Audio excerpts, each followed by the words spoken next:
বেঙ্গল সিভিলের পক্ষ থেকে আপনাদের জন্য রইল প্রীতি শুভেচ্ছা এবং উষ্ণ অভিনন্দন। এখানে হচ্ছে পাইল এক্সক্যাভেশন।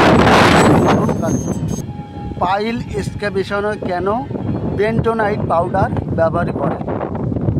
পাইলে এই জন্য ব্যবহার করে মাটি যেন ক্রাশ না হয়ে নিচে ভেঙে না পড়ে, এই জন্য বেন্টোনাইট পাউডার পাইলের কাছে ব্যবহৃত করা হয়।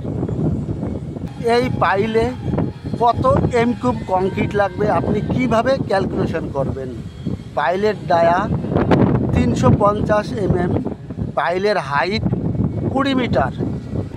কংক্রিট ভলিউম বের করার জন্য দরকার এই ফর্মুলা পাই r²h। এখানে দেখুন ডায়াটা আছে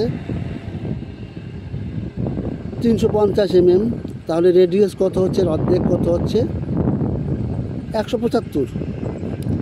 পাই মানে পাইর মান 22/7 আর রেডিয়াস 175। ডায়া 350 সালে রেডিয়াস অর্ধেক হয়, r² আছে 175 গুণ 175 আর হাইট 20 মিটার। এই তিনটো গুণ করে দিলে আপনার কংক্রিট কোয়ান্টিটি বেরিয়ে যাচ্ছে 1.9 সামথিং আসবে।